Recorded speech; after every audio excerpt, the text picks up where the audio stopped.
Mention how this is like one of our 10 things. If you want. Okay. Hey there, everyone. I'm Logan. And I'm Jen. And this is Surprised by Marriage. Today, we're talking about 10 things. We've done a couple of these videos before. 10 things that we like about our marriage. 10 things that we've learned about our marriage. Well, today, we're learning about 10 traditions that we've kind of taken over and established within our marriage and our family, because marriage is a family whether you have kids or not. Right. When you think about your favorite moments growing up, a lot of times it was the traditions that your family did. So it's important to create your own family traditions once you get married. So we've done that, and it's been really cool. And I will say that I wish we had done this more before we had kids, because you are still a family, even if you don't have kids. And it's important to make your own traditions. So, we're going to share some of the things that we've started doing since we got married and developed over time. And we slowly added traditions here and there. We just didn't do all of the things all at once. So maybe we'll give you an idea that you would like to instill within your family. Yeah. And go from there. Yeah. All right, let's begin. One of the first traditions we wanted to make known is have a family day, because you need to bring that attention to what's going on here as opposed to not getting distracted out there. Yeah, we've talked a lot about how our family time is very limited with 2 of our kids in school, and he works weekends.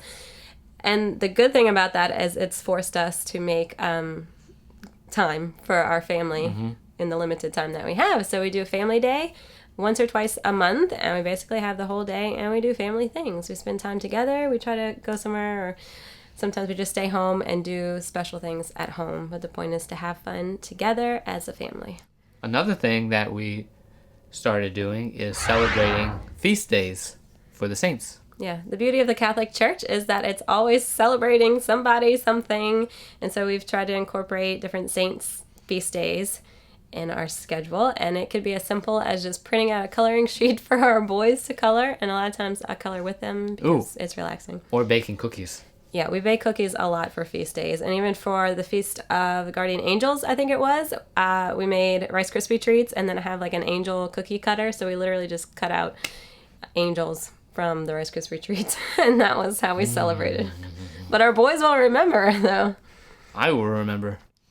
As you might have seen in our recent video, we do a fall festival, because fall just seems to be a good time of the season that implements change. So we embrace that change and have fun activities laid out, not only for our kids, but I think we enjoy them as well. Yeah, and we've only done it 2 years now, and our boys love it. So I know they're going to be asking next year as soon as October rolls around when we're doing our fall festival.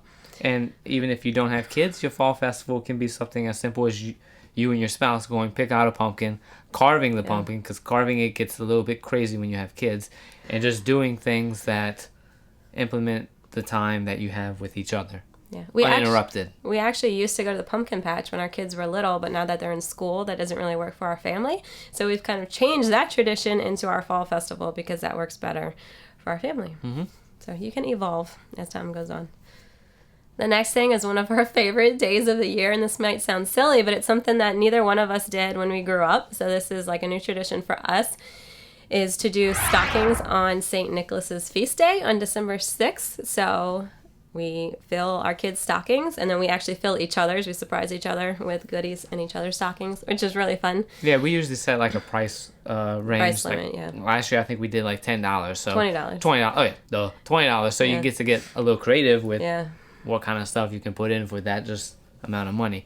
This is one of those traditions, by the way, that feel free to embrace and spread, because it really is cool because stockings people often put up for Christmas and they get lost, they get opened up on Christmas Day as little stuff. But this way you can focus solely on that day to celebrate what those stockings Yeah, it makes Christmas a little less crazy and stressful because you've already done the stockings. And it comes a little early because you get to do it on December 6th. And our boys, they love getting all that early. And it's really fun talking about St. Nicholas and just the origins of Christmas before we actually get to Christmas. So they know,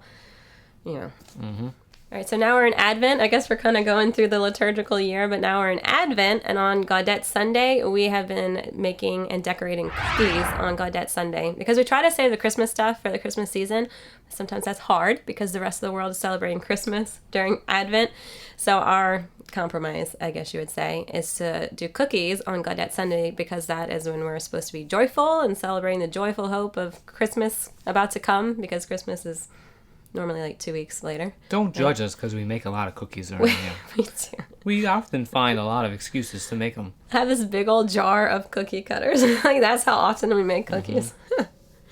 But it's fun, and our boys love it. We've been doing it since they were babies, really, because that was one tradition I did as a kid. We always made sugar cookies and decorated them, and those were some of my favorite memories. So we took that tradition and made it into our own, basically, by doing it on this specific day each year. The next one, and following the Advent season we just talked about, is the 12 Days of Christmas. Listen, a lot of people in today's world, they hear the song, 12 Days of Christmas, and then they just think, they just think Christmas is on one day. Christmas starts on Christmas Day. From Christmas Day and 12 days after until the Epiphany, that's your 12 days to celebrate Christmas. Yeah. So what we do is celebrate 12 days of Christmas. Yeah. We do one special thing each day, and sometimes it's going somewhere. Sometimes it is just doing a craft. Or a small gift.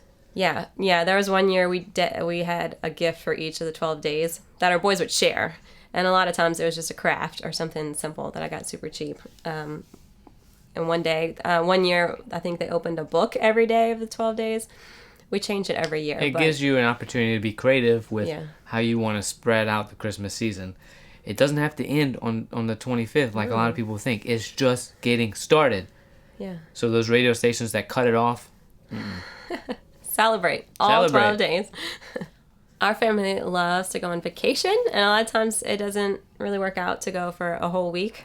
So what we've been doing for the last few years is going on a mini vacation. It's literally just 2 nights, but it has been so nice just to get away from craziness of life, spend time together as a family, and I know some of our boys' favorite memories are from our mini vacations, which is kind of cool. And it's hard to afford for a lot of people to even go on a vacation, which is why we've labeled this as a mini vacation, because it might just be going down the road a few miles.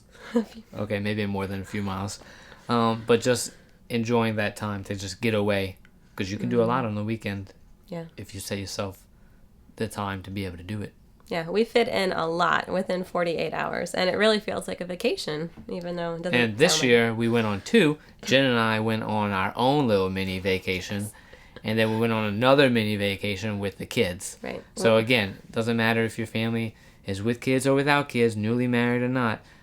These mini vacays benefit you wherever you are. We need to make the couple one a tradition, too, every year. Yes. So, mini/couple vacation. Yeah. This next thing is something we started this year, but we've literally done it almost every single week this year. Movie night. We said in an earlier video, at the beginning of the year until the summer, we cut out screens during the week. No TV, no tablet, and we even put our phones away for a few hours when our boys got home from school. And that gradually led into doing a movie night on Friday But I think what really led into it is we saved up and went to Disney World earlier this year, and in order to prepare our boys for that, each Friday we designated that time to watch a Disney movie. That's true. And so, since we've gone back, we just continued watching a movie on a Friday, like a family movie. Right. Yeah, and our big boys still don't watch TV during the week, like on a school night. So it's kind of a reward for them in a way once we get to Friday, and we always have a movie picked out, and sometimes I get candy as a special treat. We do popcorn, we normally make pizza, and it's just a really cool tradition that our boys really love. Yeah, and we would love a lot more if we could watch certain movies that they can't watch. So, well, that's the beauty of it. As they get older, we'll get to introduce like some of our favorite movies to them and experience them as a family. And so I think this is something we'll hopefully do. Designate a movie night as opposed to... Yeah. When you start the new year, you often have a New Year's resolution, and you have all these goals and stuff, and none of them come to fruition because you just get distracted the week after and get back on the same old routine. Well, what we've done is a little more simpler of that in a way that there's a website that can help pick a saint for you that you can use to help you pray for you throughout the whole year. And so I've been doing this for a few years, picking a patron saint of the year for myself, and it's been a great way to get to know the saints. And also just to have an extra friend in heaven praying for you all year. And so this year we decided to pick a patron saint for our marriage. Now, I need to interrupt you because the site doesn't say, it doesn't give you an option where you can say, oh, for 2 people. You just said, okay, we said. Yeah, you say a prayer and then you click whatever enter. button. Yeah. And it just so happened that the saint that popped up when we agreed to find one for ourselves was Saint Raphael, who is perfect for us. He's basically the protector of marriages. Well, I don't know that. I mean, he's like the archangel in the book of Tobit, who, Yeah, he does a lot of cool stuff. Yes. So, Jen, where can you find this site that helps? saintsnamegenerator.com, I think. But we'll put it in the description. Yeah, really simple. Just check it out. Yeah, and it's been a great thing for us to have an extra intercessor. Yeah, we've grown a devotion to Saint Raphael. I didn't plan that, but I'm actually wearing Saint Raphael on my necklace. And I actually have Saint Michael, too, because he's one of our other buddies. So I'll put the link to both of those things. Extra prayers are always a good tradition. Yeah. Mm-hmm. Okay, and our last thing we're going to talk about is Lent related, which is really weird to talk about that now. But during Lent, we always pick a penance that we do together because it's kind of like an accountability thing, and it makes Lent suck just a little bit less. We actually did a video on this too. Oh, yeah, we did. Mm-hmm. Like So, challenging link you above. to pick one thing to do together, I think was the challenge. Yeah, and this is just a good way of holding each other accountable. Yeah, and to grow spiritually and together, which is cool. We not only do we do one with ourselves, we can extend it to the rest of the family yeah. if you have kids and say no TV during the week. Or yeah, I think we did pick I couldn't tell you what, but I think we picked a penance for our whole family too, which is just cool because then after you've suffered in a sense through Lent, it makes Easter that much more joyful and glorious and all of the things. So there you have it, people. Traditions. Get with them. Get them going. Yep. What traditions do you have? Do you need to add any? Do you have any ideas for us?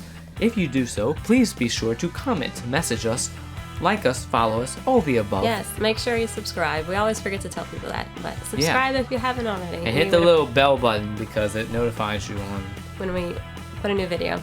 Yep. And give you our wisdom, which is not professional. No. So thanks for joining us, and we'll see you next time. Bye. Tradition, kiss.